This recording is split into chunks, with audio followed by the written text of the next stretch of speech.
Mesdames, bonjour. Dernier numéro d'Actu Matin de la semaine. Le Bénin lève 1 milliard de dollars en une journée sur le marché international. L'information est tombée dans la soirée d'hier et si tout va bien, nous aurons au téléphone le professeur Albert Rononcourt, économiste, directeur de l'École nationale d'économie appliquée et de management. Avec lui, nous allons comprendre les contours d'une telle opération. À suivre également dans Actu Matin les discussions intéressantes que j'aurai avec des personnes qu'on ne présente plus. Ils sont quotidiennement dans nos smartphones, soit en tant qu'influenceurs ou TikTokers. Une nouvelle rubrique qui intègre aussi votre émission les vendredis, c'est bien les bons plans du week-end à suivre avec notre chroniqueuse Idéat Salifou. Bonjour chez vous et merci de prendre le départ d'Actu Matin avec nous ce matin. Voici la une des journaux.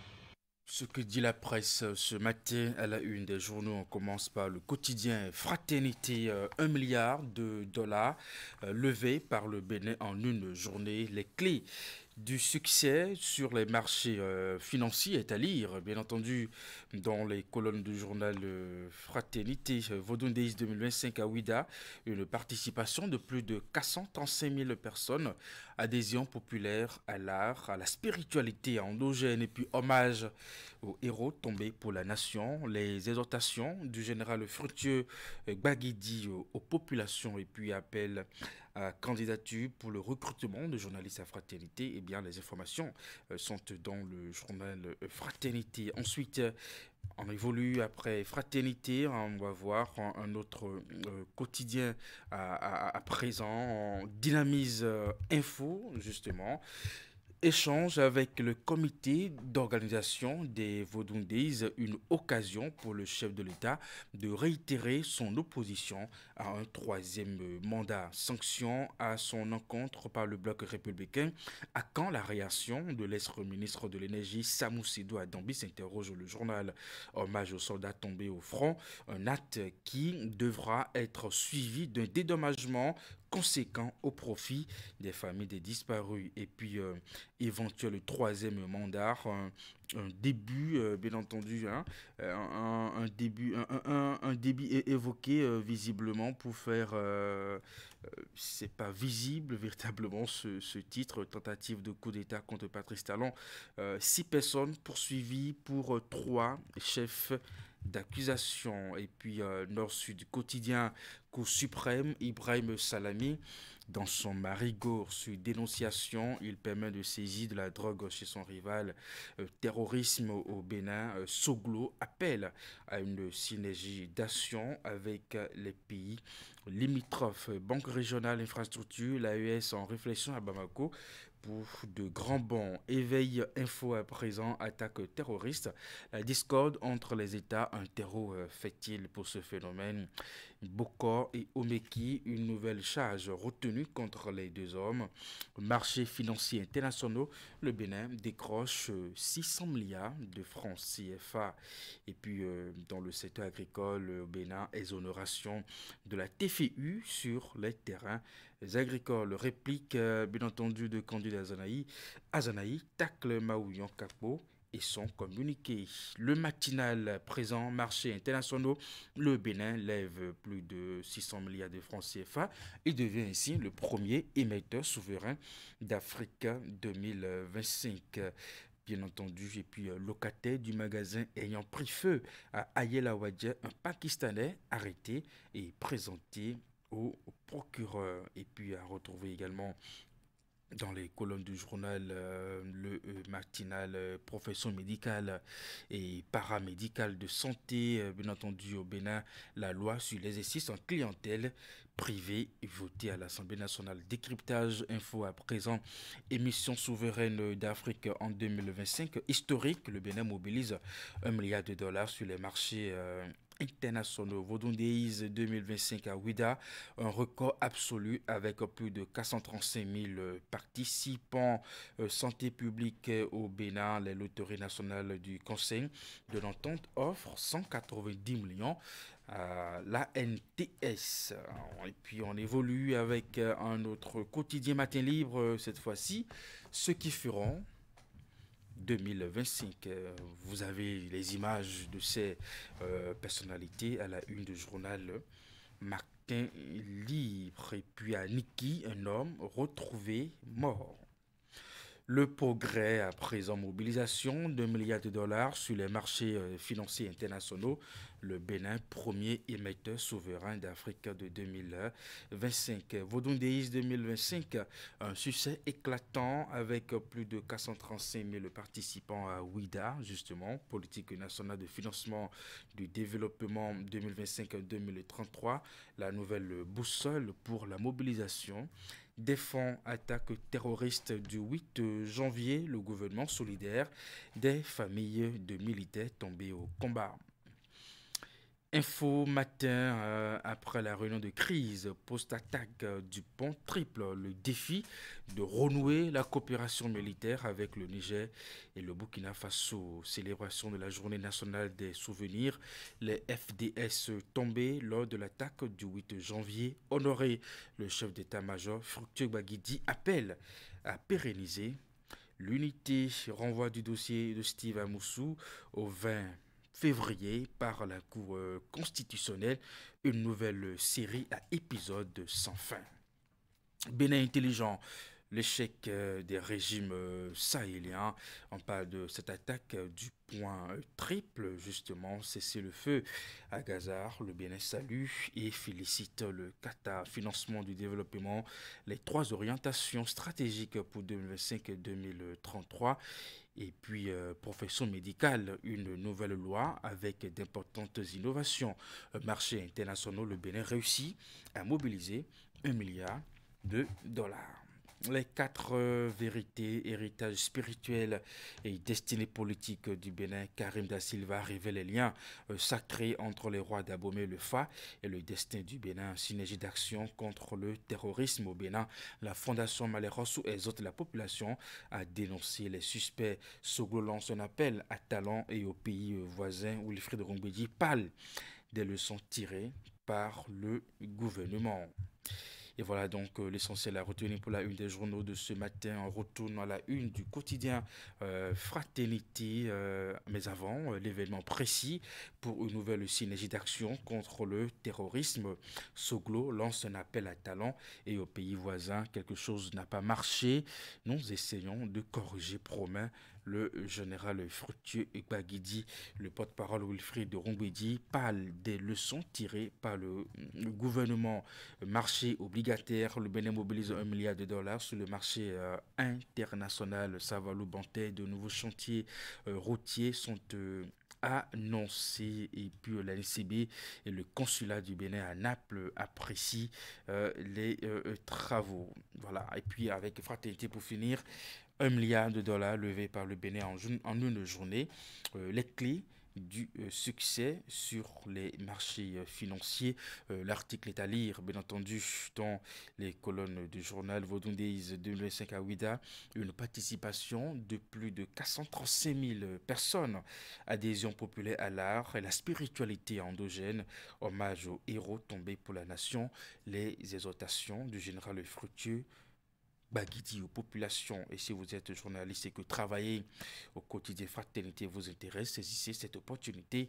Appel à candidature pour le recrutement de journalistes à Fraternité. Voilà pour vous la une des journaux à présent, le bulletin d'information.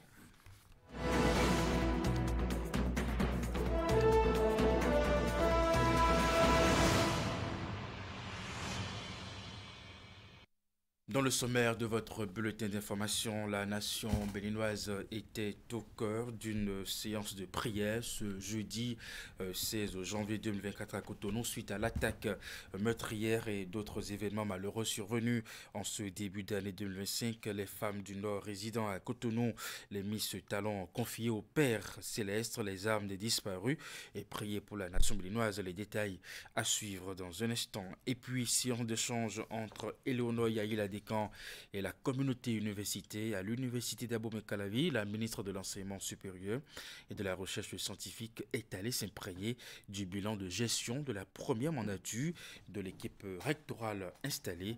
Le point tout à l'heure dans ce bulletin. Florence Boussa, bonjour. Bonjour à vous, Eric Guédéno. Bonjour, chers amis téléspectateurs. Les militaires et civils tombés lors de l'agression du dimanche 16 janvier 1977 ont été honorés ce jeudi. Oui, Eric, la hiérarchie militaire avec à sa tête le chef d'état-major des forces armées béninoises ont rendu hommage à ces Béninois morts pour la patrie. Cérémonie remplie d'émotions du fait du contexte particulièrement grave dans lequel elle se tient. Vigile Rodéon.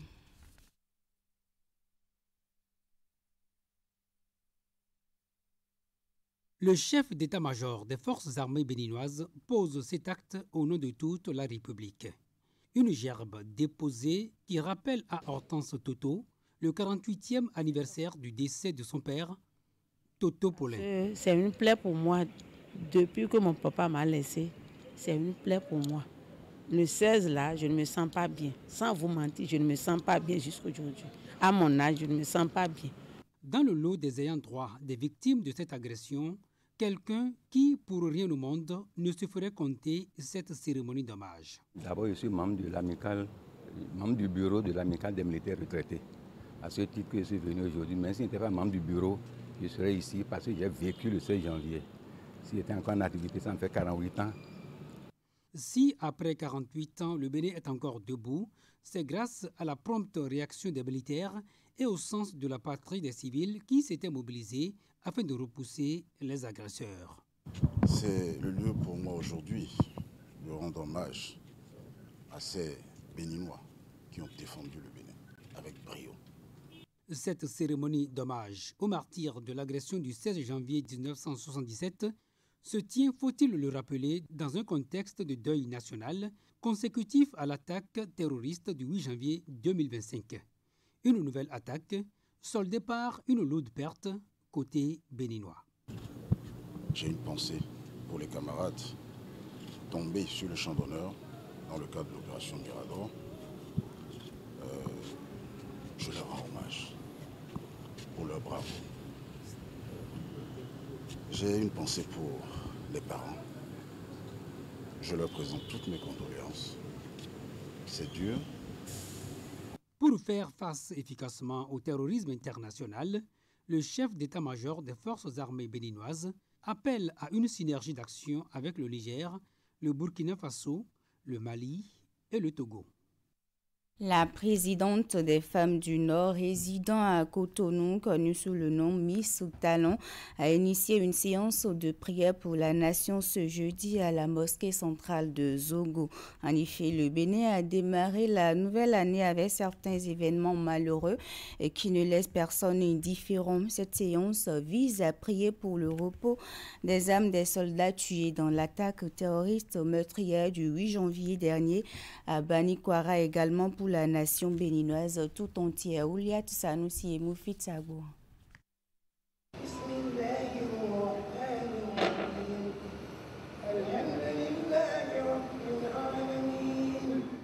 Toutes de blanc vêtues, ces femmes se sont retrouvées à la mosquée centrale de Zongo à Cotonou avec un seul objectif: prier pour le repos des âmes des soldats tués lors de l'attaque terroriste du 8 janvier dernier, afin qu'Allah leur fasse miséricorde, et également prier pour la nation béninoise.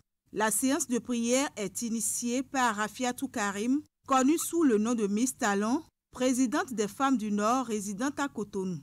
Que Dieu nous éloigne de ces gens, de choses qui nous est arrivées le 8 janvier. Ces hommes courageux, défenseurs de notre patrie, ont consenti le sacrifice ultime pour préserver notre sécurité et l'intégrité de notre territoire. Leur dévouement et leur bravoure resteront à jamais gravés dans nos mémoires. À travers cette prière faite d'adoration et de lecture de Coran, ces Amazones du Nord, réunies aux côtés de Miss Talon, appellent également à la solidarité nationale autour du chef de l'État.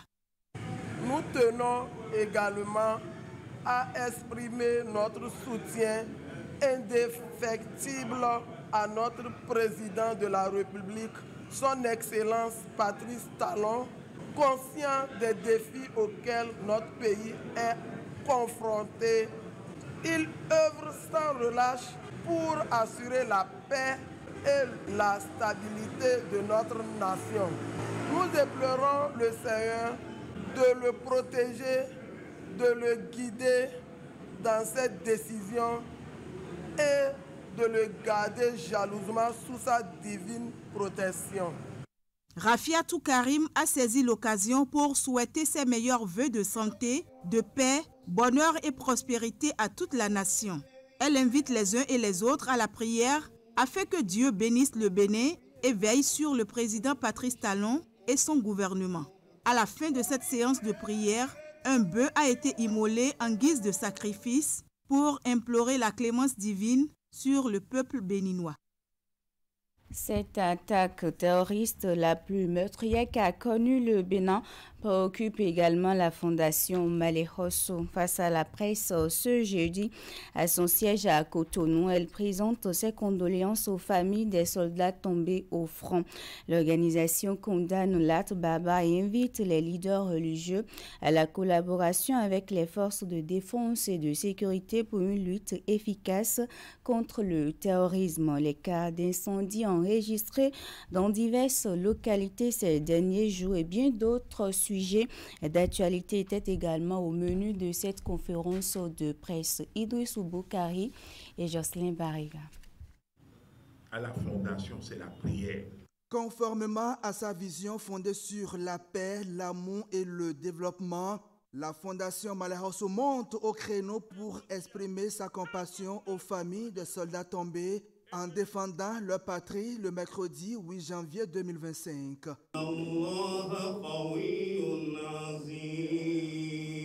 En conférence de presse ce jeudi à son siège à Cotonou, les responsables de la Fondation ont d'abord prié pour le repos des âmes des militaires tués par les terroristes et pour la paix au Bénin. Nous condamnons fermement toute forme de terrorisme attribuée aux djihadistes et réaffirmons notre solidarité aux familles éplorées et à la population confrontée à cette violence insensée.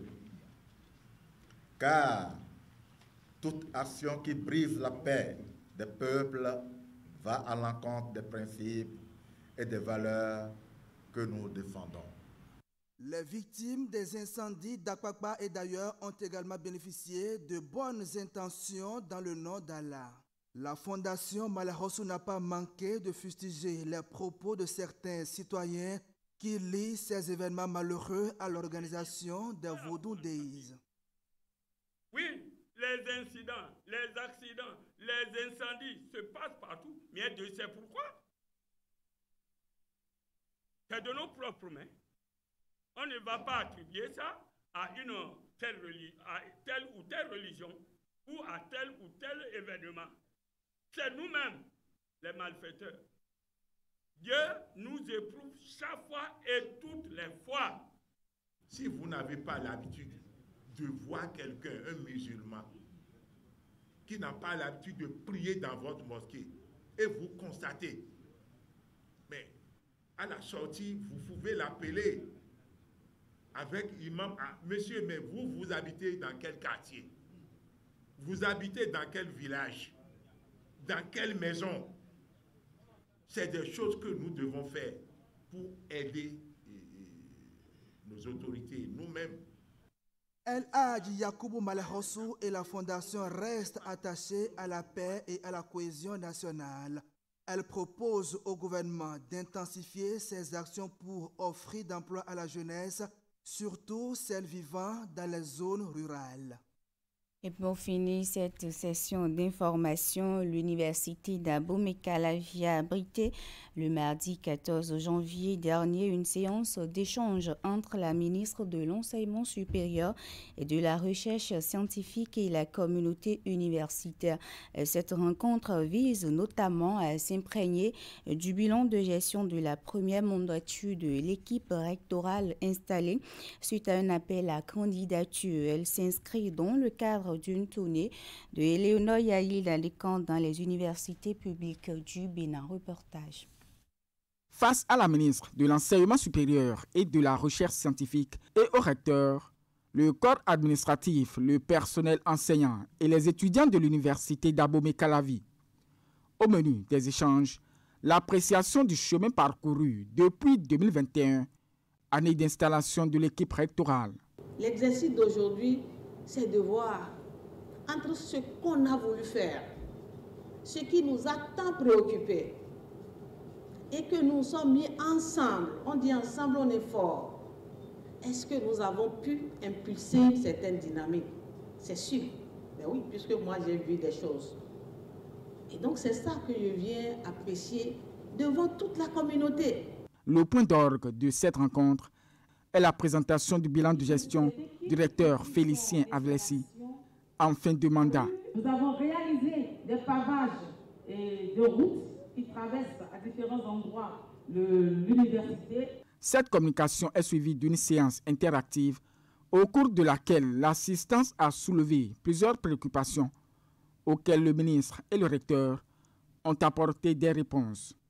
Au terme de la rencontre, une descente est effectuée par les autorités sur les chantiers de construction des centres d'excellence de l'université et à Radio Univers, partiellement ravagé par un incendie le week-end dernier. Eric, c'est la fin du bulletin d'information. Et c'est bien la fin de votre bulletin, Florence Moussa.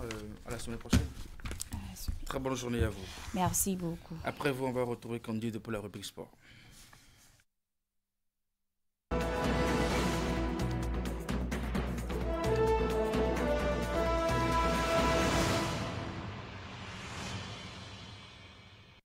Aujourd'hui, c'est vendredi, vous le savez, nous allons comme à l'accoutumée nous intéresser essentiellement aux affiches de week-end. Candide, la Ligue professionnelle de football du Bénin aborde dès demain sa 17e journée. Oui, et bonjour Eric, une 17e journée qui viendra boucler la phase allée de la Ligue professionnelle du Bénin, saison 2024-2025. Comme chaque vendredi, comme chaque week-end, 16 matchs sont à suivre, dont 8 par poule. Dans la poule A, l'équipe d'Abeille FC sera face à celle de Damissa FC de Ndalia Tchaourou. L'équipe de l'US Cavalier va en découdre avec Espoir FC de Savalou. Dynamo de Parakou va disputer les points avec l'équipe de Beke FC. Real Sport va en découdre avec l'AS Takouné sur les installations du stade de OSSA. Ce sont les 4 affiches à suivre dès demain samedi.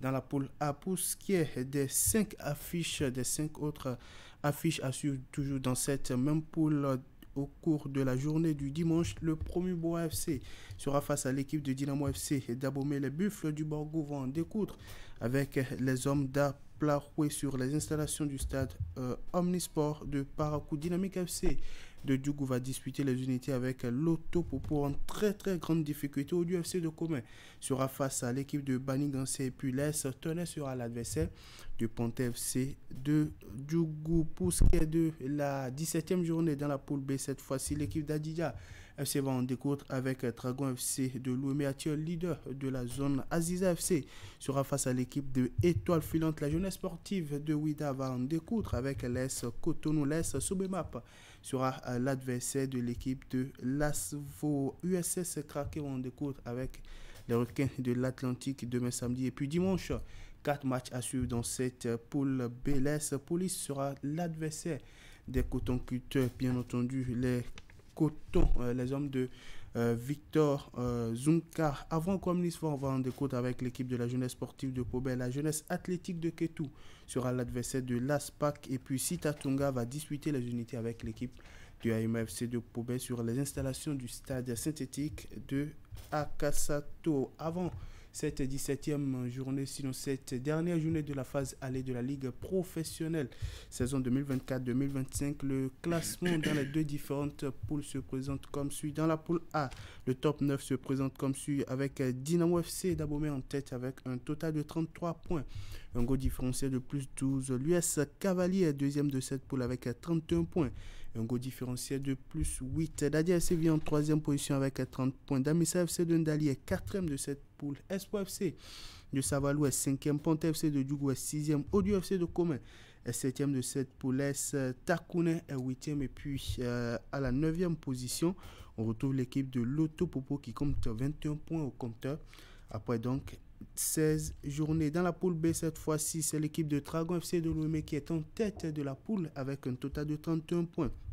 Un goal différentiel de plus 12. Ayemo FC Topobé est deuxième de cette poule avec 28 points au compteur. Autant de points au compteur pour l'AS Sobemap qui est troisième de cette poule. L'USS Kraké est quatrième de cette poule avec 27 points au compteur, 26 points au compteur pour Coton FC du Bénin, triple champion en titre du Bénin qui vient en cinquième position. Asvo est sixième de cette poule. La jeunesse sportive de Ouida vient en septième position. La jeunesse sportive de Pobé est huitième et puis l'ASPAC est neuvième de cette poule à l'issue de la 16e journée. Donc par conséquent, avant cette 17e journée de la Ligue professionnelle de football du Bénin. Avant de passer maintenant à la Ligue amateur, Eric, on parle rapidement d'une équipe de Ligue professionnelle de football du Bénin qui écope d'une lourde sanction. Il s'agit de la jeunesse sportive de Ouida qui s'est vue retirer 12 points, ceci pour avoir aligné des joueurs non qualifiés avec des licences d'un club amateur,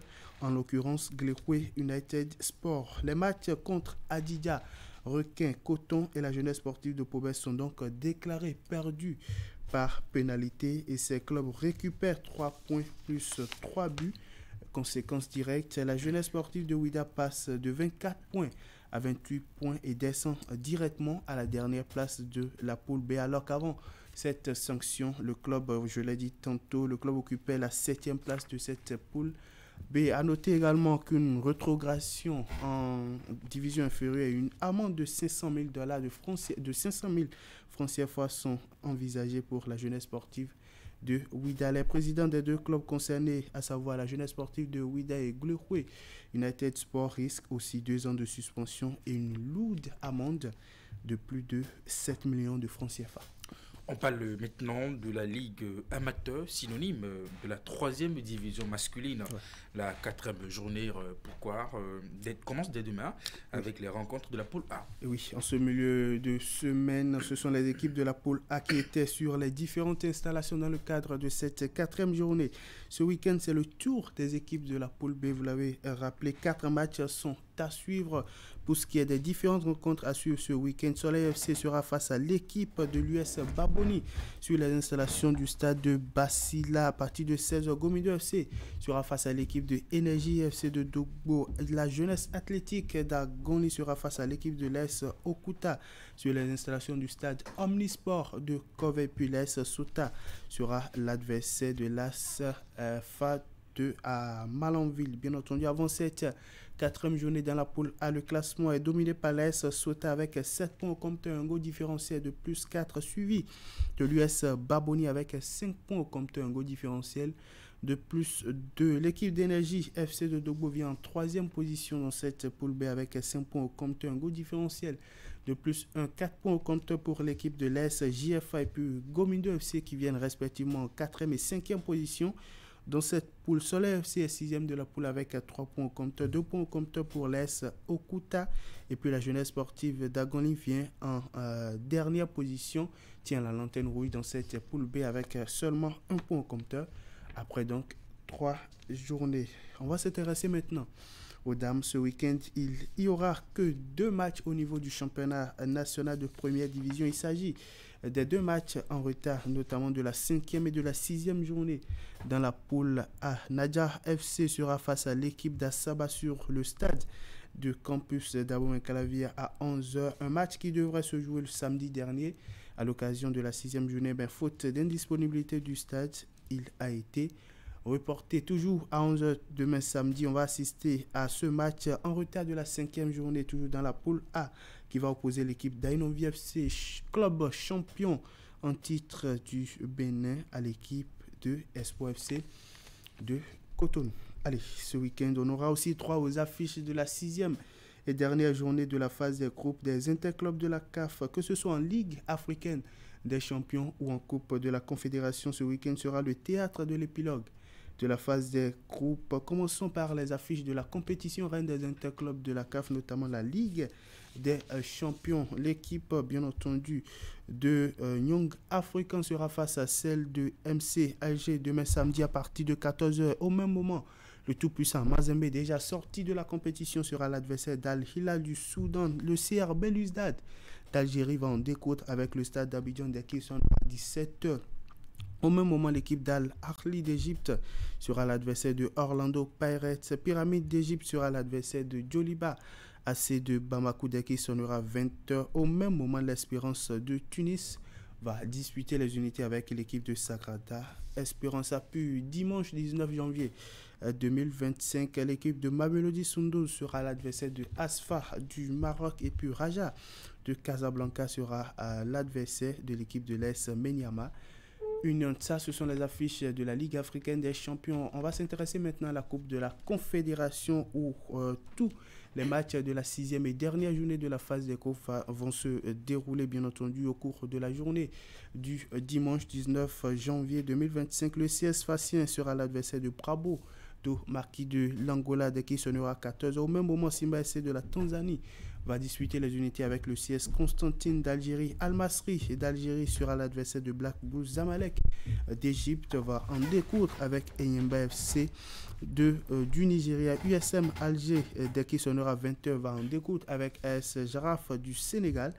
ASEC Mimosa de la Côte d'Ivoire sera l'adversaire de Orapa United. Stade d'Abidjan va en découdre avec Lunda Soul. Et puis la Renaissance sportive de Berkane va disputer les unités avec le Stellenbosch.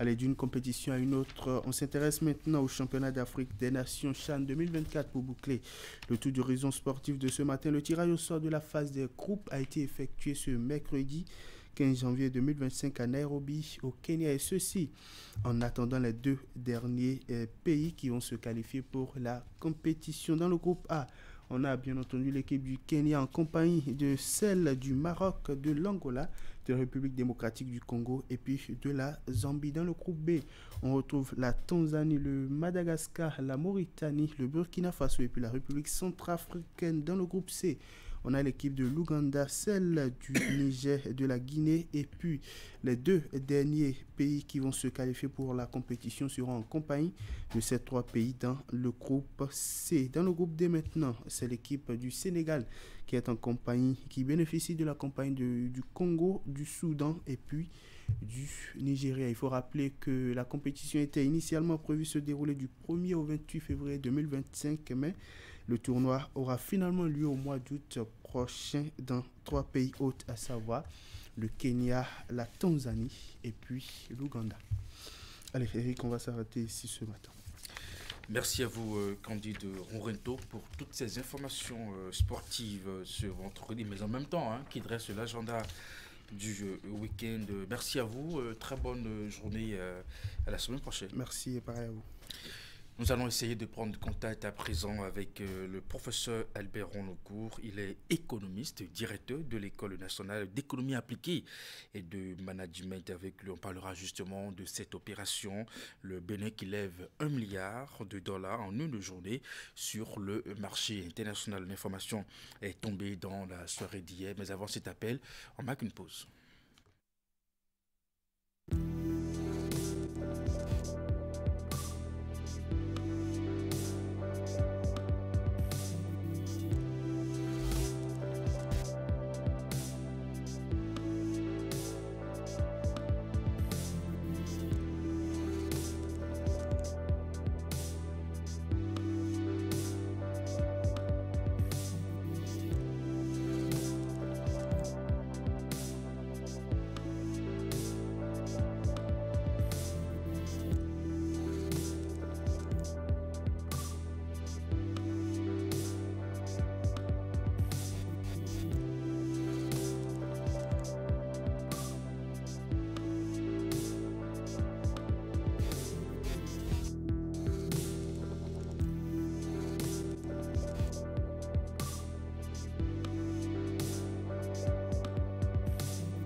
Gaiman est un acteur cybercriminel qui utilise illégalement les nouveaux systèmes informatiques pour soutirer de l'argent aux paisibles citoyens en les escroquant ou en les volant.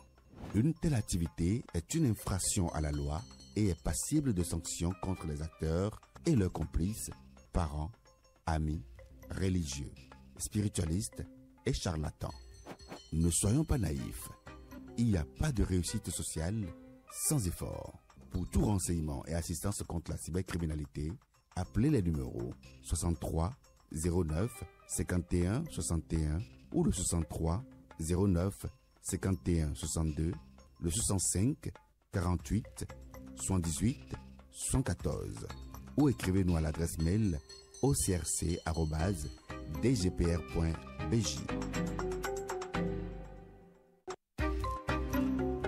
La cybercriminalité est un fléau à l'antipode du développement socio-économique durable et de la crédibilité de notre pays. Ne permettons pas aux cybercriminels et Gaiman de salir la réputation de notre pays et de ruiner nos efforts collectifs en faisant fuir les investisseurs. Ensemble, combattons la cybercriminalité en dénonçant les Gaiman. Pour tout renseignement et assistance contre la cybercriminalité, appelez les numéros 63 09 51 61, 63 09 51 62, 65 48 78 74 ou écrivez à l'adresse mail ocrc@dgpr.bj.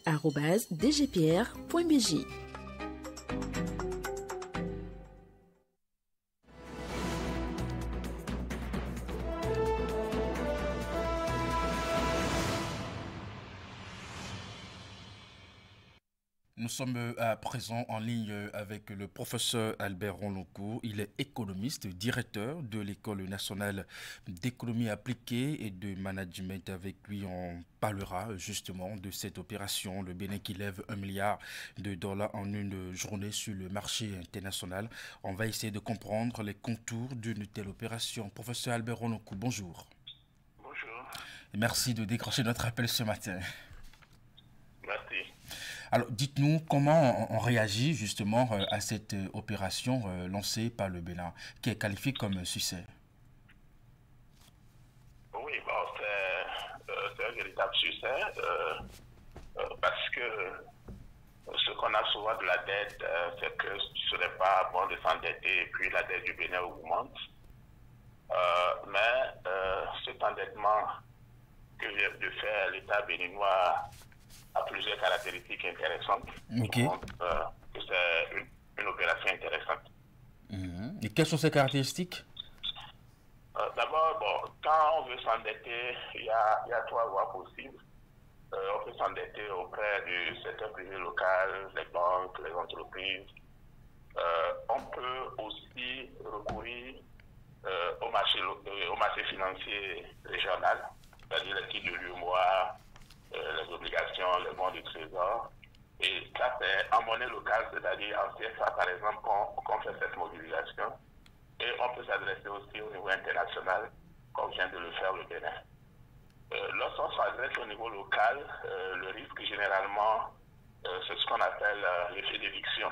C'est-à-dire quand l'État mobilise des ressources locales pour investir, ça peut entraîner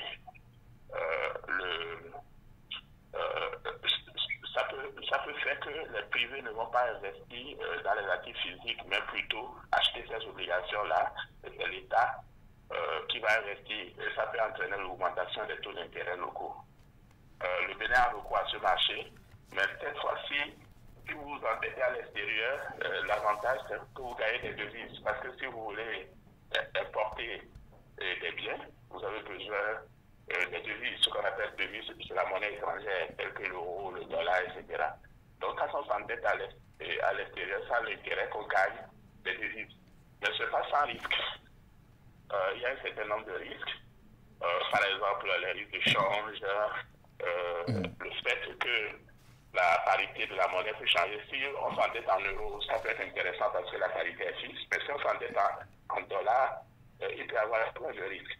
Il s'est fait que le Bénin avait fait déjà certaines opérations où on a pensé que les taux d'intérêt étaient élevés, que la maturité est courte. Maintenant, le Bénin a une opportunité de s'endetter pour avoir des taux d'intérêt faibles avec une maturité plus longue. Et le Bénin l'a fait. C'est là où ça devient intéressant. Et puis, il y a de nouveaux instruments financiers innovants que le Bénin a utilisés. C'est-à-dire quand vous prenez par exemple ce qu'on appelle le fonds de l'Agence internationale de développement, qui est un fonds de la Banque mondiale, qui prête à des taux très faibles avec une maturité très longue. Vous pouvez utiliser ça, mais vous ne pouvez pas avoir accès à des prêts de gros montants. Cet instrument maintenant est utilisé pour garantir des prêts de niveau plus élevés avec des taux d'intérêt plus faibles et une maturité plus longue. Ce qui est une innovation financière importante dans le Bénin et à profiter. Et puis, comme le Bénin avait emprunté déjà à des taux plus élevés et à maturité plus courte, le fait de s'endetter maintenant à des conditions plus avantageuses, ça lui permet de reprofiler sa dette.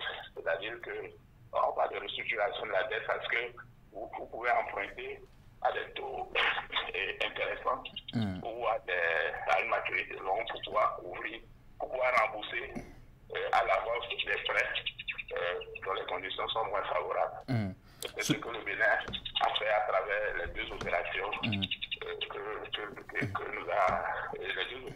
le communiqué nous a présentées, à savoir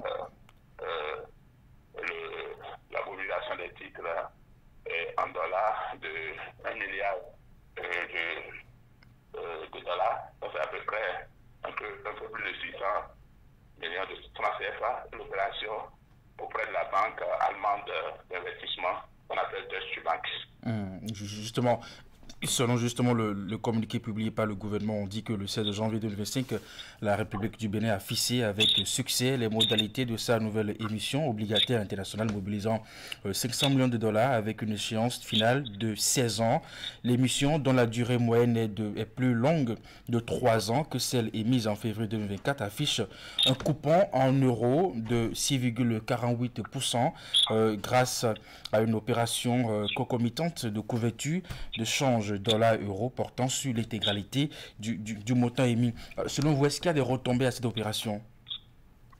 Oui, d'abord, le fait qu'en restructurant notre dette, ça permet d'avoir une charge de dette plus faible, même si à la marge, on s'endette beaucoup plus. Donc, ça permet déjà d'avoir ça et de ne pas payer des taux d'intérêt, de ne pas payer des intérêts trop élevés sur la dette d'avant que nous essayons de rembourser avec une nouvelle dette. Ça, c'est déjà un avantage.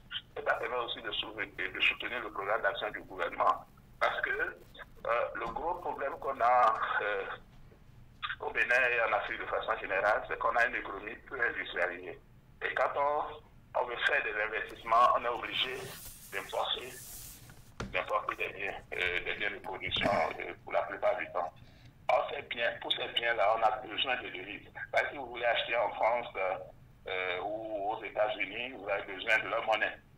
Or, ces monnaies-là, vous les acquérez à partir de vos exportations. Maintenant, si ce que vous exportez est suffisant pour soutenir la croissance locale que vous voulez impulser, vous êtes obligé d'emprunter pour pouvoir combler le déficit.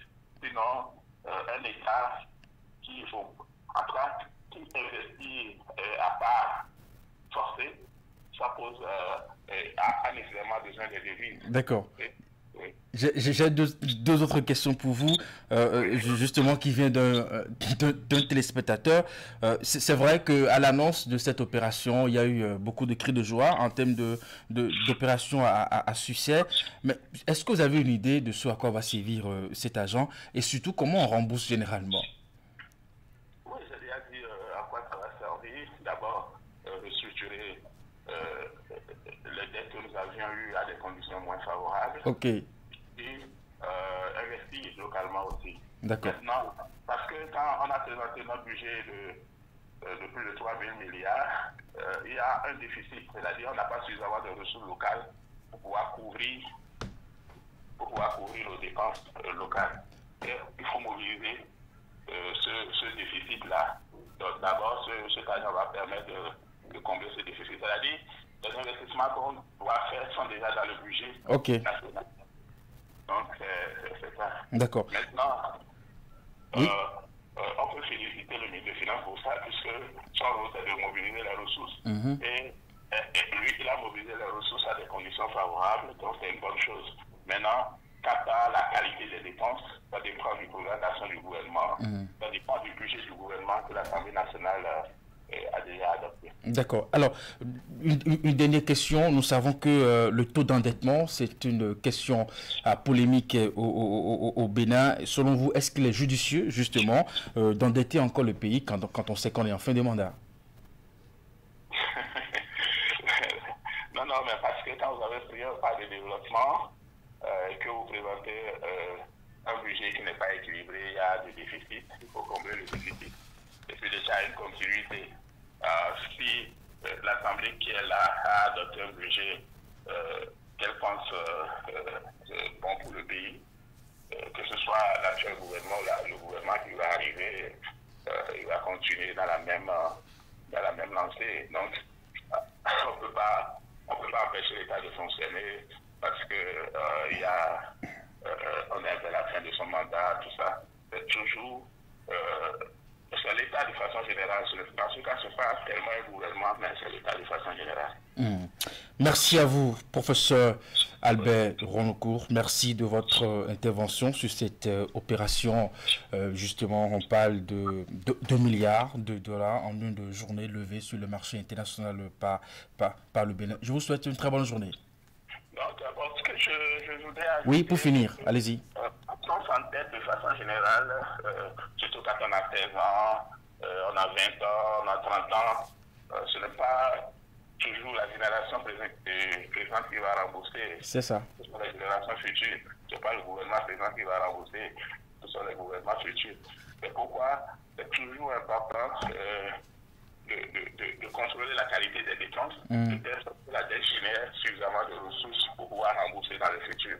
Parce que quand nous entêtons aujourd'hui, ce sont des impôts qui vont rembourser la dette après. Alors si l'économie ne marche pas, et puis il faut pressurer les populations pour avoir des impôts, ça peut poser le problème. C'est pourquoi au-delà de la mobilisation des ressources, il faut toujours penser à la qualité des dépenses. Il faut que celles-ci soient productives pour pouvoir rembourser la dette après. Merci beaucoup. Merci à vous, professeur, on vous aura compris. Très bonne journée. Merci. Actu Matin se poursuit. Dans la deuxième partie, justement, nous aurons les bons plans du week-end avec Idéat Salifou, le forum de discussion. On reviendra sur le discours du président Emmanuel Macron. On va apprécier les différentes réactions des leaders africains. Et puis, on aura également cette discussion avec nos influenceurs ou TikTokers entre métier et passion. Voilà ce qui vous attend dans la deuxième partie de cette émission.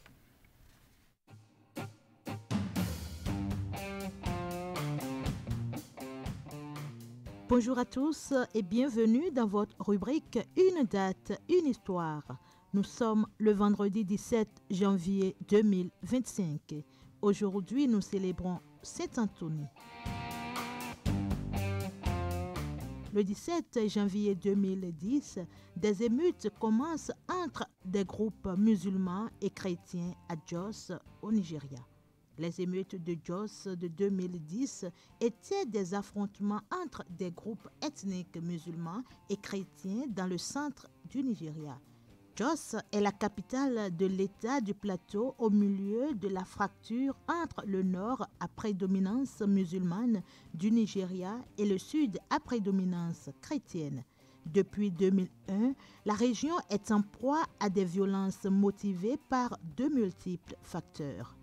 Les affrontements ont été qualifiés de violences religieuses par de nombreuses sources d'information, bien que d'autres citent les différences ethniques et économiques comme étant l'origine de la violence.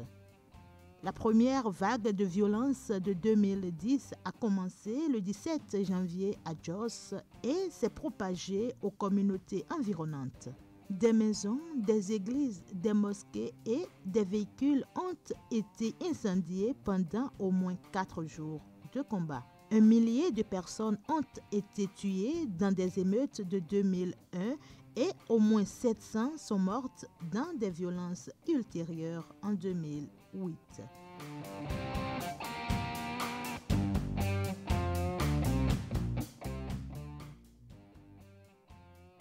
Le 17 janvier 1996, la République tchèque demande son adhésion à l'Union européenne. La procédure d'adhésion de la République tchèque à l'Union européenne est la procédure qui a permis à la République tchèque de rejoindre l'Union européenne le 1er mai 2004. L'Union européenne s'est ainsi élargie à 25 États. La République tchèque étant entrée en même temps que 9 autres États. La République tchèque dépose sa demande de candidature le 17 janvier 1996. Parmi les 12 États qui prendront part en 2004 et 2007 au 5e élargissement de l'Union européenne, la République tchèque est l'avant-dernier à déposer sa candidature. Cette candidature est reconnue en même temps que celle de 5 autres États lors du Conseil européen des 12 et 13 décembre 1997. Les négociations d'adhésion commencent le 31 mars 1998.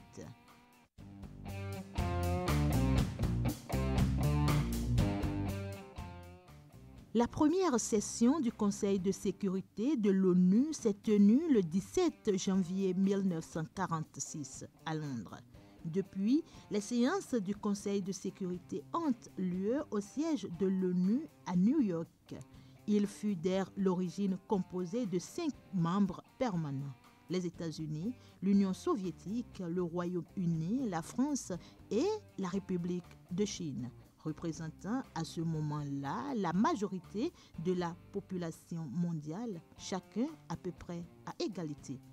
Le jargon onusien utilise les acronymes P5 et P3 pour parler respectivement des 5 membres permanents du Conseil de sécurité et des 3 membres permanents occidentaux, États-Unis, France et Royaume-Uni. Lors de l'adoption de la charte étaient aussi prévus 6 membres non permanents, nombre porté à 10 par un amendement adopté le 17 décembre 1963.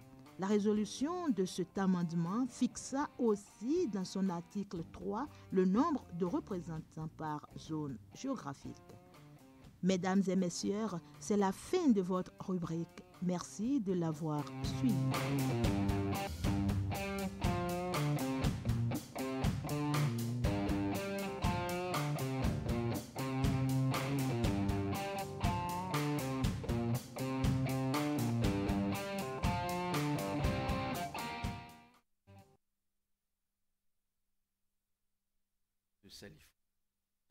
Sur Radio Matin avec votre rubrique qui, bien entendu, reviendra chaque vendredi. Les bons plans du week-end avec vous. On aura justement des informations sur ce qu'il faut faire bien de son week-end. Allez, les bons plans du week-end, dites-nous comment peut-on meubler son week-end lorsqu'on est à Cotonou, par exemple. Avec plaisir. Bonjour Eric. Chers téléspectateurs, mesdames et messieurs, bonjour et bienvenue sur votre rubrique Les bons plans du week-end. Cotonou, la vibrante capitale économique du Bénin, est une destination idéale pour un week-end riche en découvertes et en divertissement. Que vous soyez amateur de culture, de nature ou de gastronomie, cette ville a de quoi satisfaire toutes vos envies. Pour recommencer, vous pouvez faire une visite au marché d'Antokwa. Comme vous le savez déjà, c'est l'un des plus grands marchés de l'Afrique de l'Ouest. Découvrez des produits locaux comme des tissus, de l'artisanat, les fruits ou pourquoi pas goûter à des spécialités que vous n'avez forcément pas chez vous, comme par exemple les beignets de haricots, le gari, etc. Vous qui êtes passionné d'histoire et de culture, vous pouvez vous rendre à Ouida. Pourquoi pas proposer à vos amis pour faire un tour à Taxi. Là-bas, vous visiterez le musée qui retrace l'histoire de la ville, de la traite des esclaves. Vous y trouverez la route des esclaves, la porte du Nord-Retour et n'oubliez surtout pas la reine de Ouida et le temple des Pitons. Alors, ce que vous proposez va impliquer forcément des dépenses Et pour ceux qui n'ont pas les moyens justement d'aller s'offrir une balade au marché d'Antokpa ou faire du shopping ou aller à Ouida comme vous le proposez, qu'est-ce qu'on peut faire d'autre? Bien évidemment, vous pouvez passer un bon week-end si vous n'avez pas le budget nécessaire pour faire la visite au marché d'Antokpa, encore moins celle de la ville historique. Vous pouvez vous rendre par exemple à la place de l'Amazone, faites une balade. Personne ne vous demandera un franc pour quoi que déjà, ce soit. vous? Bien sûr, je suis allée, je me suis baladée. Prenez de belles photos, faites-vous plaisir et ensuite rentrez chez vous. Et si tout ceci ne vous convient pas aussi, vous pouvez dormir chez vous, vous pouvez vous reposer chez vous, suivez des films, pourquoi pas regarder Dis-moi qui est la plus belle sur Canal 3 Bénin. Ensuite, dormir, c'est une meilleure façon de vous requinquer pour la semaine à venir. Et bien voilà, si vous n'avez pas des adresses à visiter, des endroits à visiter, Idéat Salifou vous suggère de rester à la maison et de dormir. Bien sûr. Et si le sommeil ne vient pas. Avant que je n'oublie, je vous propose aussi, si vous avez des événements et vous voulez qu'on en parle sur les bons plans du week-end, passez à notre service commercial et nous en parlerons. Merci de nous avoir suivis. On se dit à très bientôt. Merci pour la précision. Les bons plans du week-end, rubrique à retrouver chaque vendredi sur Actu Matin. Si vous avez des agendas d'activité, eh bien, saisissez notre service commercial pour qu'on puisse justement partager avec le public les informations relatives à vos activités. Pour donc le prochain rendez-vous, le vendredi prochain, Idéat, c'est bien ça? C'est bien ça. Avec d'autres plans, n'est-ce pas? Bien sûr. Pour vos week-ends. Merci à vous. Et très bonne journée. Actu Matin se poursuit avec le forum de discussion et puis la revue de presse.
La cybercriminalité est un fléau à l'antipode du développement socio-économique durable et de la crédibilité de notre pays. Ne permettons pas aux cybercriminels et gaïmans de salir la réputation de notre pays et de ruiner nos efforts collectifs en faisant fuir les investisseurs. Ensemble, combattons la cybercriminalité en dénonçant les gaïmans. Pour tout renseignement et assistance contre la cybercriminalité, appelez les numéros 63 09 51 61, 63 09 51 62, 65 48 78 74 ou écrivez à l'adresse mail ocrc@dgpr.bj.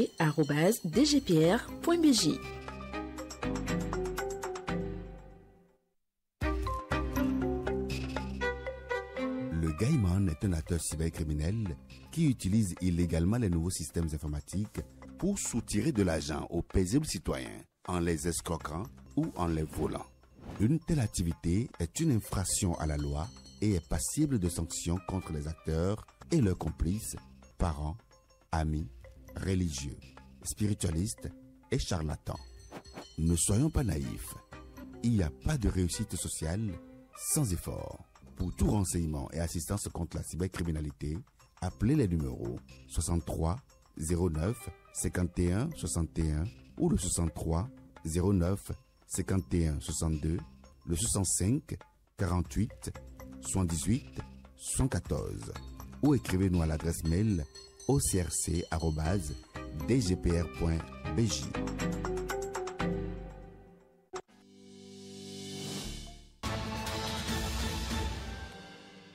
Ici, on décrypte, on analyse et on commente tout avec nos invités sous différents formats.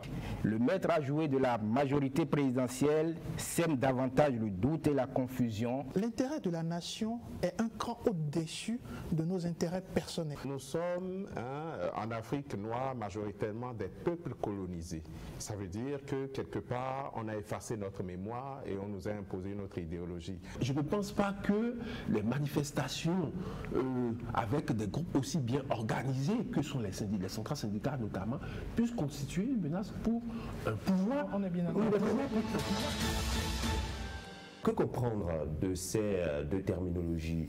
La liberté doit être forcément encadrée, voire restreinte s'il le faut, pour conserver l'ordre public. Nous ne sommes pas. Monsieur le Président, motion de procédure. Oui, nous devons avoir...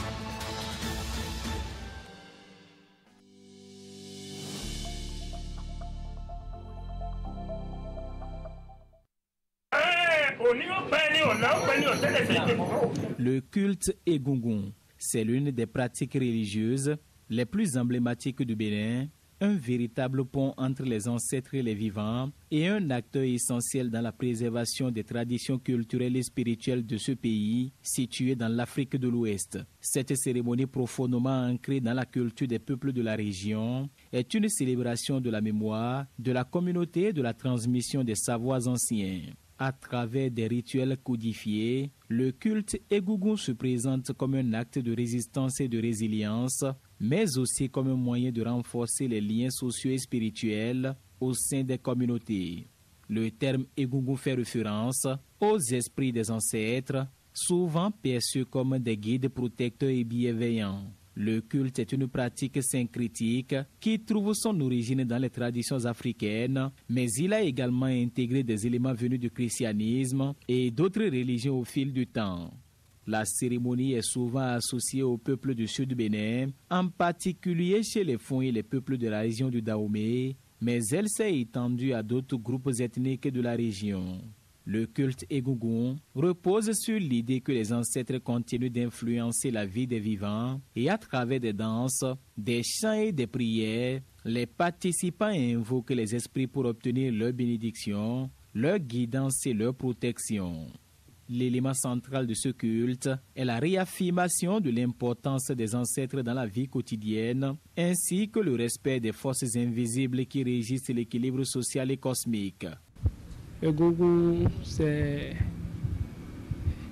les revenants, ceux qui sont morts, qu'on a rappelés sur terre. Ce sont eux qu'on appelle Egungun. C'est un culte qui est originaire d'Oyo, c'est pour les Yoruba. C'est mon feu père qui l'a amené au nord premièrement. Salakor, Ogoubi, Koko, François, Benbeneke, à Oteba, au Niger. C'est lui qui l'a amené ici en 1975. Egungun, il faut être d'abord dignitaire avant de l'adorer, sinon tu seras un adepte simple. Parce que Egungun ne sort pas dans toutes les familles. Si tu n'es pas un dignitaire, tu ne peux pas le faire sortir. Parce que tout mort est mort, mais il y a les morts qui ne sortent pas. C'est quelque chose qui nous vient, qui vient de ta famille d'abord. On est tous originaires de Oyo. Le culte vient de Oyo. Donc nous qui sommes les enfants de Tado, en temps réel, nous sommes des Yoruba résidant dans le Bénin. Donc c'est notre divinité, c'est les dieux de nos ancêtres. C'est une divinité qui, moi par exemple, je suis venu voir, je suis venu connaître ça dans la famille dans ma famille maternelle. Donc, c'est une culture qui est venue d'Oyo et directement, ça a passé par Abomey pour s'installer à Ouida. Donc, c'est Ouida qui a valorisé notre culture. C'est de là, ça a commencé par prendre de l'ampleur du père à l'enfant, du grand-papa au petit-fils. C'est comme ça, ça a commencé par se développer jusqu'à arriver à ce niveau. Le culte Egungun se déroule généralement lors de grandes festivités communautaires, souvent en marge des fêtes de fin d'année ou en période de récolte. L'événement est marqué par des processions et des danses ritualisées, au cours desquelles les participants vêtus de costumes traditionnels et masques incarnent les esprits des ancêtres, et ces costumes et masques sont des symboles forts de l'union entre le visible et l'invisible, entre le monde des vivants et celui des morts. Les rituels sont également accompagnés de chants et de musique qui permettent d'établir une connexion spirituelle avec les ancêtres. Les tambours, instruments clés dans la musique traditionnelle africaine, ont un rôle primordial dans ces cérémonies car leur rythme est censé faciliter la communication avec les esprits. Outre les danses et les prières, le culte Egungun implique aussi des sacrifices rituels, souvent sous forme d'offrandes d'aliments, de boissons ou d'objets symboliques. Ces sacrifices sont vus comme un acte de gratitude et de respect envers les ancêtres et sont censés assumer l'harmonie et le bien-être de la communauté.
Nos pères, nos mères adoraient avant nous, notre naissance. Et si on te met au monde dans une culte, il faut exécuter. Celui qui adore le Egungun, s'il adore ça de la manière, et puis il est en train d'exécuter les consignes qu'on lui a données là. S'il a exécuté, il doit trouver du bonheur. Parce que c'est de la manière que ton cœur est là. C'est ça que tu vas faire truc. C'est ce que tu as semé qu'on récolte chez nous. Celui qui fait le bon, il va ramasser le bonheur. Tu fais le mal, en même temps tu ramasses ton malheur. Le culte Egungun est plus qu'une simple cérémonie religieuse, c'est aussi un puissant vecteur de cohésion sociale. Il permet aux membres de la communauté de se rassembler, de renforcer leur identité collective et de célébrer leur patrimoine commun. À travers la pratique de ce culte, les jeunes générations sont initiées aux savoirs ancestraux, garantissant ainsi la transmission des traditions de manière vivante et dynamique. Ce culte joue également un rôle de résistance face à l'uniformisation des cultures et à l'occidentalisation des pratiques religieuses. Il est un espace de préservation et de valorisation des croyances africaines, un moyen de maintenir vivant des coutumes qui, au fil du temps, ont été marginalisées ou transformées par les influences extérieures. Nos aïeux, ils avaient quelque chose qu'on appelle des calebasses, qu'il y a des esprits dedans, que les enfants ne devaient pas ouvrir ça. Mais à quelque temps maintenant, on a senti qu'il y a quelques enfants là qui nous ça. Et c'est une fétiche que c'est nos aïeux qui a amené. Et c'est de Oyo. C'est des enfants qui gardent, ce n'est pas les vieux. Et il y a certains vieux aussi qui sont dedans. Et c'est une fétiche ce n'est pas une fétiche qu'il faut s'amuser avec. Parce que moi, c'est dans ça qu'on m'a mis au monde. Et jusqu'à présent, je suis dedans. Et j'ai beaucoup des enfants qui sont dedans. Mais c'est quoi? Tu vas finir d'adorer ton fétiche et après tout, ça va t'amener encore de problèmes. Vraiment, ça ne va pas. En temps normal, c'est de la même manière, ça doit se passer partout. Mais il y a des milieux où les gens mettent du tapage dedans, de la débandage, de la pagaille, et ça n'honore pas notre culture. Ça n'honore pas notre culture. Mais Dieu merci que le gouvernement s'est mêlé, le ministère de l'Intérieur se mêle, et maintenant, même pour jouer, il faut passer par des autorisations, il faut être autorisé, il y a du suivi. Donc ça va. Actuellement, ça va, il y a beaucoup de corrections quand même. Bien que profondément ancré dans la tradition, le culte Egungun n'échappe pas aux transformations imposées par la modernité. Les jeunes générations, souvent influencées par les médias et les nouvelles technologies, peuvent se montrer distantes de ces pratiques ancestrales. Pourtant, le culte a su s'adapter avec l'intégration de nouvelles formes d'expression artistique et de communication, tout en préservant l'essence de ces rituels. Avant qu'un égout ne sorte comme ça, c'est beaucoup de rituels. Ça passe d'étape par étape. C'est pourquoi quand un égout va sortir, d'ailleurs, 30 à 40 jours d'avance, toute la collectivité doit savoir déjà qu'il doit avoir telle chose. C'est la mort qui ne prévient pas. Mais quand la mort ne prévient pas, que la mort subit, quand on est fils de dignitaire, un dignitaire meurt, et qu'on ne doit pas le déposer à la morgue, on l'enterre. En même temps, le égout peut sortir sans avertissement. Mais malgré ça, il doit avoir veille. Parce que le égout, on l'appelle, on veille. Pour lui, on l'appelle, on l'avertit. Ah papa, demain, nous voulons te rencontrer pour venir prendre tes sacrifices. Et le lendemain matin, ça passe par des sacrifices, mollation, avant d'entendre même sa voix.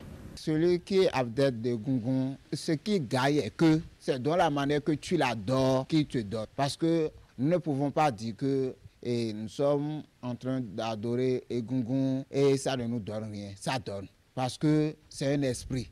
Et c'est dans la manière que tu t'es donné à lui, dans la manière que tu l'adores, qu'il va te donner des choses. Toi-même, tu vas te dire, ah, ça, c'est un miracle pour moi. Le culte Egungun est bien plus qu'un simple rituel religieux. Il incarne la richesse et la diversité du patrimoine spirituel du Bénin. Par sa profondeur symbolique et sa dimension collective, il nous rappelle l'importance de l'ancrage dans les racines de la mémoire partagée. Dans un monde de plus en plus globalisé et interconnecté, le culte Egungun demeure une pratique de résistance culturelle, un moyen de célébrer la mémoire des ancêtres tout en tissant des liens entre les générations passées, présentes et futures. Il est en somme un véritable patrimoine vivant à préserver et à valoriser.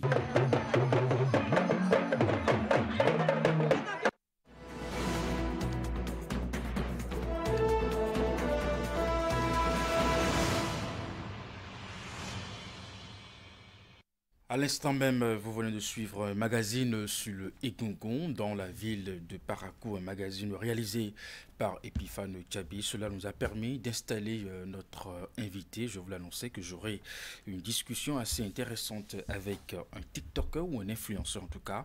On verra dans un instant, justement à travers sa présentation lui-même, le mot avec lequel il va se désigner. Et puis justement, il n'est plus à présenter. C'est un visage qui est sans doute dans vos smartphones, justement, à travers TikTok, Facebook et bien d'autres canaux digitaux. Monsieur Constantin Sanda, alias Cruz, officiel, bonjour. Bonjour, monsieur. Merci d'être avec nous ce matin sur Actu Matin. Merci beaucoup. Allez, qu'est-ce qui fait l'actualité sur TikTok? Il y a beaucoup de choses, parce que les actualités ne manquent pas. Ça tapote, ça crie, ça charge, ça critique aussi. Effectivement. Ali, vous êtes connu comme un TikToker ou comme un influenceur? Bon, je me dis que Moi-même, je me qualifie en matière de créateur de contenu. Juste ça? Oui. Donc, ce n'est ni influenceur, ni TikToker, mais vous êtes plutôt un créateur de contenu. Oui. D'accord. Alors, comment l'idée de créer des contenus est arrivée? Bon, à la base, c'était de l'amusement. C'était de l'amusement et c'était grâce à un ami qui est aujourd'hui créateur de contenu également. Aussi. Quand on dit influenceur ou TikToker, c'est de la manière dont les autres nous voient. C'est les autres qui nous appellent les influenceurs et tout et tout. Sinon, moi, je me vois en tant que créateur de contenu. Et donc, j'avais l'habitude de fréquenter cet ami-là. Et arrivé à des moments donnés, j'ai compris qu'il y avait plein de messages qu'il recevait. Les petites filles l'écrivaient et tout. Surtout ça? Surtout ça. Hein? Il y avait les petites filles qui l'écrivaient et tout et tout. Moi, je m'acharnais avant de trouver une petite go. Je me dis, mais bro, moi, je suis avec toi. Et puis voilà, essaye de me trouver au moins une petite fille, non? Il me dit, non, bon, ça va être difficile parce que quand on m'écrit, c'est que peut-être l'intéressé a déjà vu mon image et qu'il me kiffe. Je ne peux pas te mettre même si je te mets en contact avec l'intéressé, je ne pense pas que le feeling passerait normalement. Et on a eu à faire l'essai. Effectivement, il m'a remis le numéro d'une fille là que j'ai contactée, mais malheureusement la fille m'a nié, elle m'a chié. Et c'est de là que je me dis, bon, ok, on va voir. J'ai commencé, il me dit, voilà, tu as un talent, tu t'amuses beaucoup, tu as de l'humour, pourquoi ne pas essayer de t'amuser avec et tout et tout. Et c'est en faisant ça que j'ai compris. Comme ces petites choses-là, il y a quelque chose de très, très intéressant sur les réseaux sociaux, principalement le réseau social TikTok. Donc, votre présence sur TikTok est partie d'un gourmet, en fait, de l'échec que vous avez eu effectivement. Comment on dit, à vous mettre en contact avec une jeune fille. Oui, oui. Alors, quand ça a commencé de cette façon, quelles sont les thématiques, n'est-ce pas, que vous utilisez dans la création de vos contenus? Bon. Parce que ne me dites pas que c'est seulement pour avoir des rendez-vous avec les petites filles que vous créez des contenus. Non, du tout pas. Du tout pas. Du tout pas. Vous saviez, je suis quelqu'un à la base comique. Je suis comique. J'ai l'habitude de... Ah, mais là, on dirait pas, hein, bien sapé, lunettes, on a l'impression d'avoir un intellectuel d'un niveau très très élevé, d'un bureaucrate. Oui, pourquoi pas. Je suis un intellectuel. Être TikToker ou créateur de contenu ne veut pas dire que... Voilà, j'ai été à l'école, j'ai eu mon bac, j'ai fait le campus, la FASEG sur le campus et tout et tout. Donc au départ, vous étiez parti pour être économiste? Oui, normalement. Normalement. Mais bon, je me suis arrêté pour le moment et j'ai continué les études par le cours du soir. Pourquoi? Parce que je ne me vois pas aller à l'école chaque matin, revenir à la maison sans rien. Donc du coup, je me suis lancé du moins dans l'entrepreneuriat. Et hormis ça, j'ai fait une formation pour la gestion des immobiliers. Et voilà. À cela s'ajoute maintenant votre côté créateur de contenu. Effectivement. Alors, qu'est-ce que vous racontez aux gens dans votre TikTok? D'abord, il y a plusieurs choses. Parce que vous voyez la manière dont nous sommes en train de discuter. Imaginez, on se fait une blague où il y a un sujet où on tapote là-dessus et tout et tout. Et que ça me vient à l'esprit. Ah, tu devais parler de ceci. Je prends mon téléphone, j'enregistre. Je dépose. La discussion, c'est ça? Oui, oui. J'enregistre ce que je devais dire. Je prends mon téléphone, je dis, tu devais faire une vidéo, tu devais dire telle chose dans la vidéo. Et je dépose. Et après, quand j'allume ma cam, je parle de ce sujet-là. Ou que peut-être il y a des actualités dans le pays, il y a des trucs que moi-même, dans ma vie active, je vis. Je parle de ça, histoire de sensibiliser les gens, de dire voilà, à tel moment, ne faites pas ci, ne faites pas ça. Est-ce que c'est bien de faire ci, ce n'est pas bien de faire ça? Je donne mon point de vue. Et à travers mon point de vue, il y a des commentaires. À travers ces commentaires aussi, j'acquéris beaucoup de connaissances. Donc, et généralement, ça varie de quel sujet à quel sujet? Bon, ça varie souvent.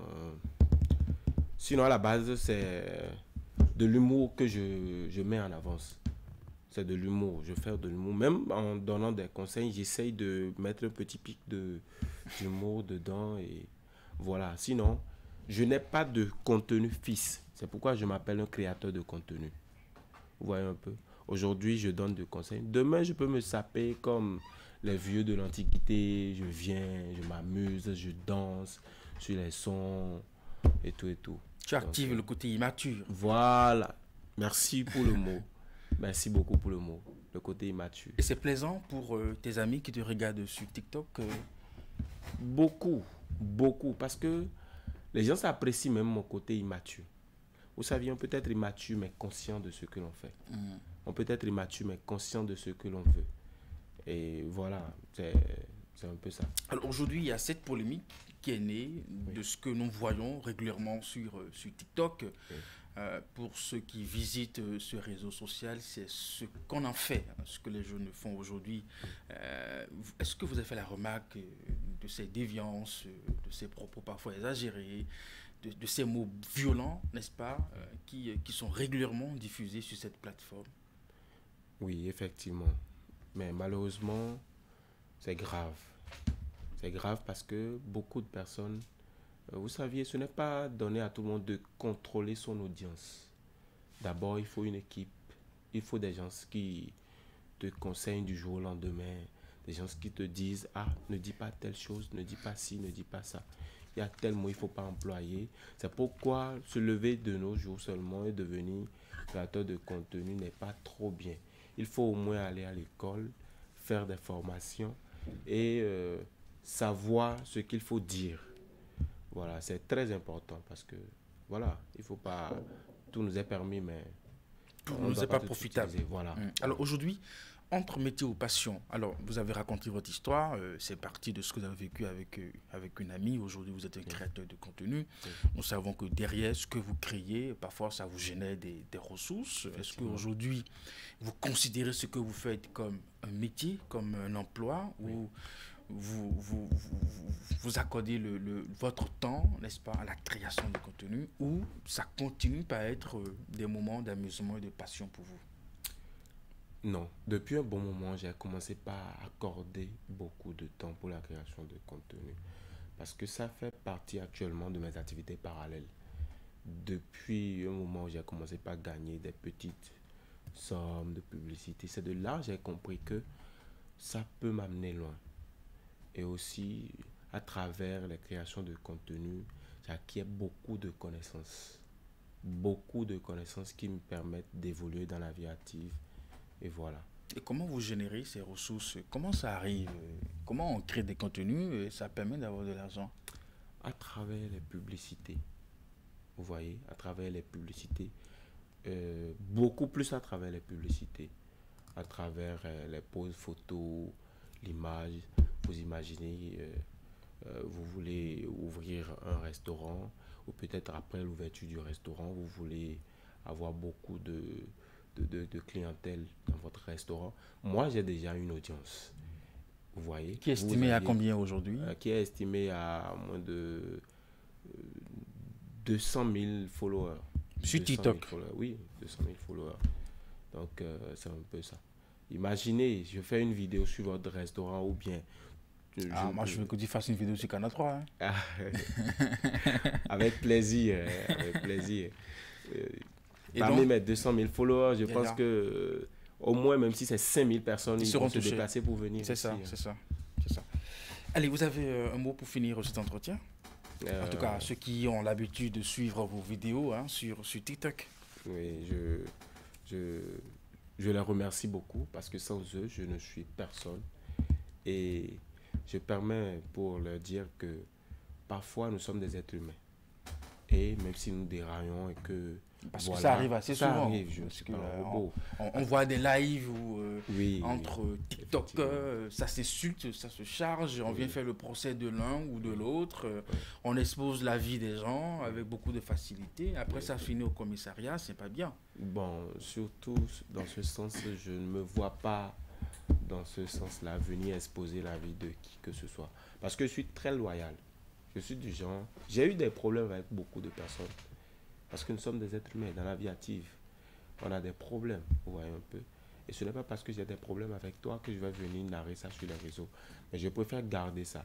Je parle de ce qui est pour le réseau sur les réseaux et non venir amener les trucs privés sur les réseaux. Je garde surtout les secrets. Et je demande à ces gens-là de beaucoup nous excuser, de beaucoup m'excuser. Si peut-être je dis un truc de travail qui n'apprécie pas, Parce qu'un simple commentaire peut t'empêcher de dormir pendant une semaine. Oui. Surtout quand tu touches vraiment... un côté sensible. Voilà, un côté sensible avec un compte anonyme. Allez, merci à vous, Constantin Sanda, alias Cruz officiel. Vous êtes créateur de contenu. Oui. Voilà. Nous qui ne maîtrisons pas trop les mots avec lesquels il faut vous désigner. On était parti sur influenceur, TikToker. Oui. Mais bon, là maintenant, c'est créateur de contenu. Merci d'être passé sur Tu Matin. Revenez quand vous voulez pour d'autres occasions d'échange. Peut-être un autre vendredi, on verra comment on va créer du contenu en direct sur le plateau. Pour permettre à notre public de savoir mais comment vous faites avec vos téléphones, les sons, les images, comment vous les montez, comment tout ceci se fait. On aura l'occasion, bien entendu, de réaliser cela. Okay. Le forum de discussion, on va installer Franck Aounon ou Lame Cliquant.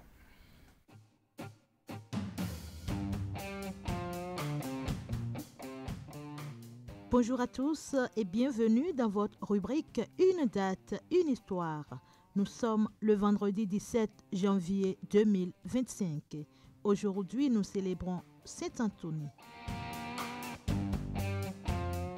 Le 17 janvier 2010, des émeutes commencent entre des groupes musulmans et chrétiens à Jos, au Nigeria. Les émeutes de Jos de 2010 étaient des affrontements entre des groupes ethniques musulmans et chrétiens dans le centre du Nigeria. Jos est la capitale de l'État du plateau au milieu de la fracture entre le nord à prédominance musulmane du Nigeria et le sud à prédominance chrétienne. Depuis 2001, la région est en proie à des violences motivées par de multiples facteurs. Les affrontements ont été qualifiés de violences religieuses par de nombreuses sources d'information, bien que d'autres citent les différences ethniques et économiques comme étant l'origine de la violence. La première vague de violence de 2010 a commencé le 17 janvier à Jos et s'est propagée aux communautés environnantes. Des maisons, des églises, des mosquées et des véhicules ont été incendiés pendant au moins 4 jours de combat. 1 millier de personnes ont été tuées dans des émeutes de 2001 et au moins 700 sont mortes dans des violences ultérieures en 2008.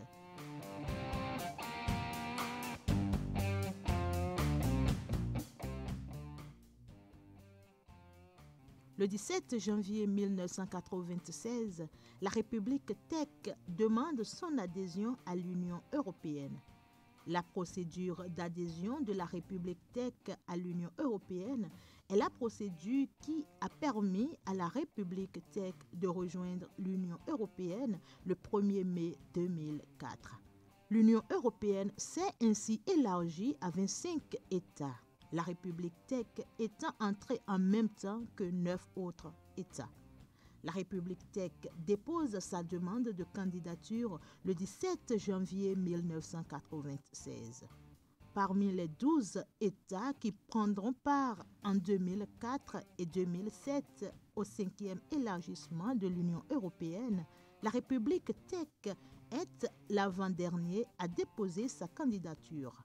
Cette candidature est reconnue en même temps que celle de 5 autres États lors du Conseil européen des 12 et 13 décembre 1997.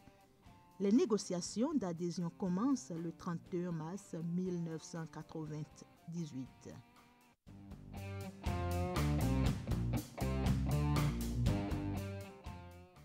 La première session du Conseil de sécurité de l'ONU s'est tenue le 17 janvier 1946 à Londres. Depuis, les séances du Conseil de sécurité ont lieu au siège de l'ONU à New York. Il fut dès l'origine composé de 5 membres permanents: les États-Unis, l'Union soviétique, le Royaume-Uni, la France et la République de Chine, représentant à ce moment-là la majorité de la population mondiale, chacun à peu près à égalité. Le jargon onusien utilise les acronymes P5 et P3 pour parler respectivement des 5 membres permanents du Conseil de sécurité et des 3 membres permanents occidentaux, États-Unis, France et Royaume-Uni. Lors de l'adoption de la charte étaient aussi prévus 6 membres non permanents, nombre porté à 10 par un amendement adopté le 17 décembre 1963. La résolution de cet amendement fixa aussi dans son article 3 le nombre de représentants par zone géographique. Mesdames et messieurs, c'est la fin de votre rubrique. Merci de l'avoir suivi.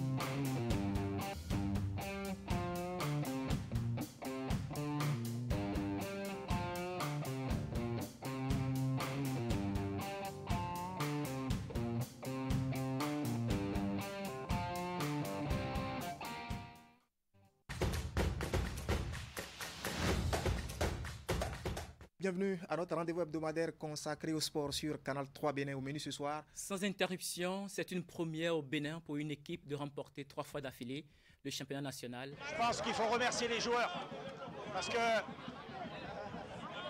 ils ont travaillé dur. On n'a pas su gérer la phase de transition et on a encaissé. L'équipe nationale d'athlétisme retrouve la piste pour se préparer. Ali Odi, la Ronwano a été consacrée sacrée championne pour la 3e fois consécutive. Le samedi, les cyclistes ont fait la course sur route. Les coureurs des catégories élites. Voilà, nous avons le plaisir donc de recevoir cette semaine un buteur. Le Bénin du foot est resté sans nouvelles de vous depuis des mois et que devient Michael Poté, s'interroge tout le monde. Bon, j'étais là, je pense que j'ai refait un peu surface avec l'équipe du Bénin. Michael Poté, oui, on peut le dire ouvertement, c'est un S international béninois qui a beaucoup apporté. Il est venu.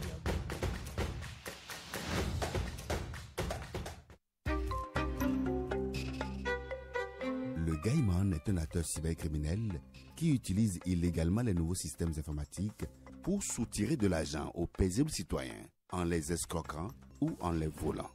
Une telle activité est une infraction à la loi et est passible de sanctions contre les acteurs et leurs complices, parents, amis, religieux, spiritualistes et charlatans.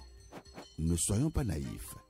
Il n'y a pas de réussite sociale sans effort. Pour tout renseignement et assistance contre la cybercriminalité, appelez les numéros 63 09 51 61 ou le 63 09 51 62, le 65 48 78 114 ou écrivez-nous à l'adresse mail ocrc@dgpr.bj.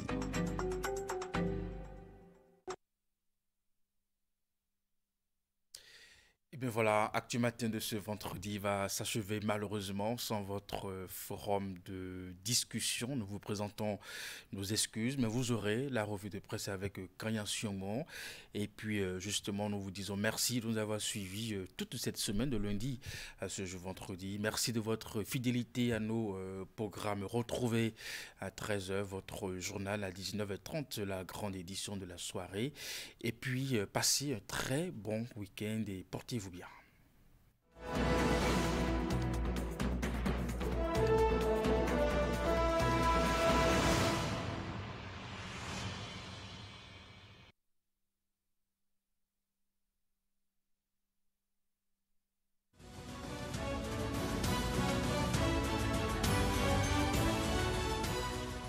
Mesdemoiselles, Mesdames et Messieurs, bonjour. C'est la revue de presse quotidienne. Ce jour, l'économiste du Bénin informe que le pays mobilise $1 milliard US sur les marchés internationaux dans le cadre de la nouvelle émission obligataire internationale. La confirmation vient de Bénin Intelligent qui titre aussi que le Bénin réussit à mobiliser $1 milliard, ce qu'explique la nation qui écrit qu'une souscription 7 fois supérieure au montant recherché. Telle est la prouesse réalisée cette fois encore par le Bénin en levant $1 milliard US lors de 2 transactions simultanées sur les marchés internationaux. Le Bénin s'impose comme le premier émetteur souverain d'Afrique de l'année 2025. Cette opération indique fraternité, marquée par une innovation sans précédent, témoigne de la confiance des investisseurs internationaux vis-à-vis de la gestion économique du pays. Dans les détails, cette levée de fonds s'est effectuée en 2 temps. Une émission obligataire internationale de $500 millions sur 16 ans avec un coupon attractif de 6,48%. L'action a été couverte par une opération de change dollar-euro garantissant ainsi un taux de change favorable, un crédit international de 500 millions d'euros auprès de Deutsche Bank sur 15 ans bénéficiant d'une garantie partielle de l'IDA. Ce financement innovant est le premier du genre depuis le lancement de la plateforme des garanties de l'IDA en juillet 2024. Le journal qui met l'accent sur les clés du succès fait observer que plusieurs facteurs expliquent le succès de cette opération. D'une part, il y a une forte demande des investisseurs. Le livre d'or a été sursouscrit de 7 fois, témoignant de l'attractivité de l'investissement au Bénin. D'autre part, on note une gestion rigoureuse de la dette publique. Le Bénin a su convaincre les investisseurs de sa capacité à gérer sa dette de manière responsable. La deuxième édition des Vodun Days continue de faire parler d'elle avec La Nation. On peut lire qu'avec un total impressionnant de plus de 435 000 participants répartis sur 3 jours, selon l'Institut national de la statistique et de la démographie, les Vodun Days s'affirment comme un rendez-vous majeur dans l'agenda des événements culturels du Bénin, un véritable succès enregistré avec la forte mobilisation du public. La célébration de la richesse du patrimoine vaudou du 9 au 11 janvier dernier à Ouidah reste l'une des manifestations les plus marquantes de ce début d'année. Pour le journal, c'était une affluence record enregistrée. Fraternité renchérit et pointe que la célébration de l'art et la spiritualité vaudou a suscité une adhésion populaire et elle s'est révélée au monde. Durant 3 jours, le Bénin a été le rendez-vous des milliers de visiteurs venus de partout dans le monde pour découvrir la beauté de sa culture. Soutenu par le gouvernement béninois, les Vodun Days ont offert un programme riche et diversifié. Au-delà de la célébration du vaudou, cet événement s'inscrit dans la stratégie du Bénin pour se positionner comme une destination touristique majeure, intégrée récemment dans la prestigieuse liste Where to Go in 2025 du média phare. Le pays capitalise sur son patrimoine unique pour attirer des visiteurs du monde entier. En associant tradition et modernité, les Vodun Days 2025 ont offert une expérience inoubliable, célébrant la richesse culturelle et spirituelle du Bénin. Ce rendez-vous annuel est désormais incontournable pour les amateurs de culture et de découverte, conclut le journal. On célébrait hier jeudi la Journée nationale du souvenir, une célébration rapportée par Info Matin qui souligne que les forces de défense tombées lors de l'attaque du 8 janvier ont été honorées. Et à cette occasion, complète le journal, le chef d'état-major général des armées, Fructueux Baguidi, appelle à pérenniser l'unité. En sport, le confrère de la matinée s'est intéressé à un acteur du sport béninois pour écrire que comme El Hadj Idrissou Ibrahima de la Confédération africaine des sports boules, Aremou Manzourou de la Confédération africaine de handball, Nathanaël Koti de la Confédération de rollers sport et Jean-Claude Talon de la Confédération africaine de tennis, Anissé Glito vient de créer la sensation. Le président de la Fédération béninoise de judo a été brillamment élu directeur de la promotion du judo continental, une première pour un Béninois, à en croire le journal. C'était la revue de presse quotidienne. Merci d'avoir été là.